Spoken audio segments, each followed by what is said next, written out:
Madame, Monsieur, rebonjour. C'est une petite révolution. La famille royale paiera bientôt des impôts. Cette proposition du Premier ministre était inattendue. Alors, coup de com' réussi, mesure symbolique, décision aux visées politiques ou début de la fin des privilèges fiscaux. Qu'en est-il des déductions fiscales et des pensions des parlementaires, des avantages des fonctionnaires européens, de la défiscalisation des intérêts des comptes d'épargne qui vient d'être remise en cause par l'Europe ou encore de la non-taxation des plus-values sur actions. Ces privilèges sont-ils également menacés? Veut-on vraiment plus de justice fiscale?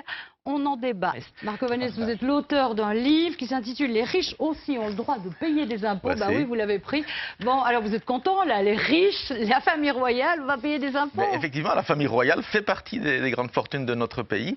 Mais ce que je constate, et d'ailleurs les représentants des partis gouvernementaux ici le confirment dans leurs propos, c'est qu'il s'agit quand même avant tout d'une belle opération de com' au moment où le gouvernement mène une politique d'austérité. Et donc plutôt que de s'attaquer aux grands privilèges fiscaux, eh bien ici, je soutiens évidemment cette réforme parce que je suis contre tout privilège fiscaux, mais évidemment ici on s'attaque vraiment à un truc tout à fait minime qui représente... Quels sont les grands privilèges fiscaux? Mais je vais vous le dire tout de suite, qui représente un 10 millième ou un 100 millième de l'ensemble des privilèges fiscaux. Privilèges fiscaux dont la famille royale va pouvoir utiliser. Parce qu'il faut savoir que le chef de cabinet de la Maison Royale, c'est quand même un économiste qui a travaillé au FMI, au ministère, dans le cabinet de plusieurs ministres des Finances. Donc c'est un économiste, un financier qu'on prend comme chef de cabinet, c'est pas anodin. Et donc voilà un expert qui va pouvoir donner tous les trucs... Qu'est-ce que vous voulez dire? Que c'est dans le but d'éluder l'impôt? mais tout à fait, je pense que la gestion... Si vous regardez depuis 5 générations, je crois qu'il y en a 5 générations de rois, eh bien vous voyez que l'argent a toujours été au centre de leur politique. Il ne faut pas parler de Léopold II pour prendre l'exemple le plus flagrant, et que c'est pas du tout anodin. La question financière dans la famille royale, c'est quelque chose de fondamental, et c'est pas un hasard selon moi si Van Ypersele-le-Striou a été choisi comme chef de cabinet de Baudouin. Il avait d'autres qualités, il avait d'autres qualités, mais pas de départ. Alors, quels sont les autres privilèges Oui, parce que fiscaux? vous vous égarez un peu. Non, parce que justement, il a été mal conseillé quand même. Voilà, quels sont les autres par un expert fiscal. Quels sont les autres privilèges fiscaux? Il n'est quand même pas si bon que ça. Les autres privilèges fiscaux, par exemple, les plus-values sur actions qui ne sont pas taxables, ça représente 2 milliards d'euros par an. Les intérêts notionnels, 5 milliards d'euros par an. Les RDT, dont il y a des abus manifestes, ça représente 6 milliards d'euros par an. Voilà, on ne va pas parler même de l'absence d'impôt sur la fortune. Je pense que là, on verse... C'est absurde, c'est du populisme. Je peux vous donner un exemple concret, parce que moi je suis fonctionnaire fédéral. Et donc pas européen? Non, pas européen. Je ne comprends pas très bien pourquoi un fonctionnaire fédéral toucherait moins qu'un fonctionnaire européen, sauf peut-être à justifier une politique européenne qui se fait souvent en faveur du capital et au détriment des travailleurs. Mais pour prendre un exemple... Non, mais je pense qu'il y a un lien quand même entre les deux. Alors, pour prendre un exemple concret, j'ai une amie qui s'appelle Tine Van Rompuy, qui est infirmière à Louvain, qui gagne un salaire d'infirmière pas grand-chose. Et qui est membre du PTB. Qui est membre du PTB, qui défend aux élections les couleurs du PTB. Et elle a un frère qui est président de l'Europe. Qui s'appelle Herman. Qui s'appelle Herman Van Rompuy, qui défend pas vraiment les droits des travailleurs de la population, qui plutôt mène une politique inverse qui est contre les droits et les acquis des travailleurs. Et cette personne gagne 8 fois plus que sa sœur. Il gagne 25 000 euros par an. Et il paye 25% d'impôts, charges sociales comprises. Alors que sa sœur, charges sociales et impôts, elle paye 41% d'impôts.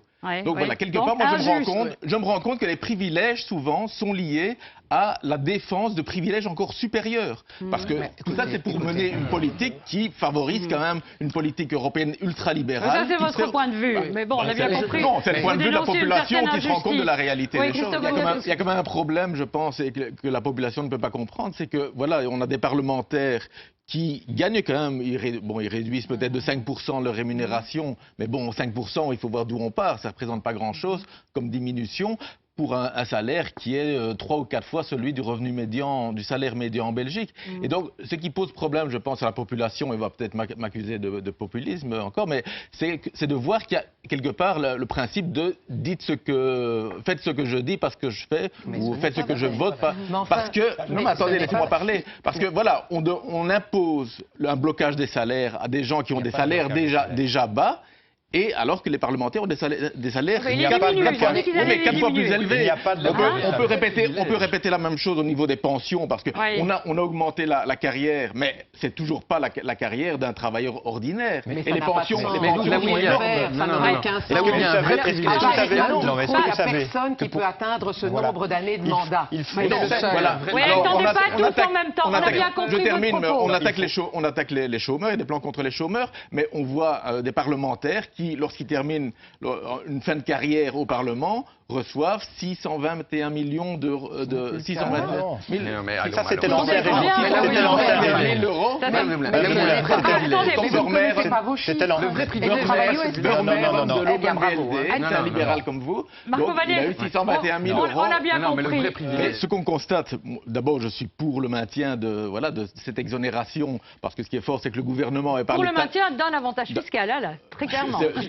Un privilège fiscal. Un privilège pour les petits, oui.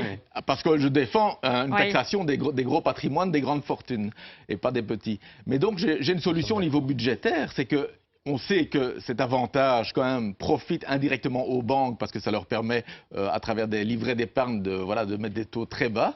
Et donc, je pense que la solution budgétaire, ce serait de taxer les banques au niveau de leurs bénéfices. Parce qu'on constate que, sauf période de crise, les banques... Ils sont taxés quand même. Mais non, mais le taux moyen, c'est 10%. Mais Monsieur Vanet répond toujours à un problème. Par rapport à un taux de 34%. Le taux normal, c'est 34%. Qui peut payer un tiers du taux normal? Est-ce qu'un salarié paye un tiers du taux normal de taxation? Non, ça n'est pas vrai. Les banques payent des impôts au même taux que les autres. Allez, brièvement, Marie-Christine Marguerre. Les banques payent des impôts, donc ce sont des sociétés. Il y a un impôt sur les sociétés, vous devez le savoir. Puisque vous travaillez au ministère des Finances. C'est là où il y a le plus de privilèges. Et si vous le permettez, quand vous avez un problème, systématiquement, vous parlez taxation. La solution pour vous, c'est toujours la taxation. Alors que, pas du tout.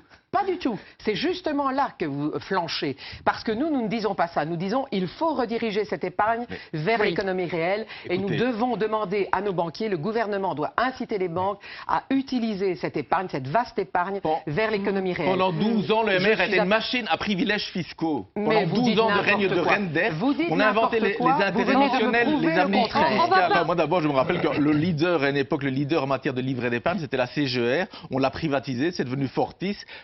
L'État a dû intervenir pour sauver Fortis de la faillite, mais en reprivatisant. On va pas refaire l'histoire. Voilà, on va pas faire l'histoire, mais voilà, on paye aujourd'hui les errements de cette politique de privatisation. Et quelque part, tout le problème bancaire se trouve là, dans la privatisation. Le mouvement de gauche était pour ces consolidations stratégiques. Donc je trouve ça un peu particulier de votre part. La gauche, vous parlez du PS. Je pensais que vous parliez du vote de la vraie gauche. Je ne sais pas. Mais donc, finalement... La vraie gauche qui n'a jamais pris ses responsabilités. C'est ça, Elle n'a jamais été au pouvoir. Et quand elle l'a été... On connaît les catastrophes dans les pays en matière d'impôt des sociétés, comme la Russie, je prends l'exemple de votre ancien patron, actionnaire, qui était Albert Frère, chez RTL. Eh bien, il a revendu ses actions à RTL Bertelsmann en réalisant une plus-value de 2 milliards d'euros. Combien a-t-il payé sur ces 2 milliards d'euros de plus-value de bénéfices? Zéro. Mais tout le monde semble d'accord ici aujourd'hui.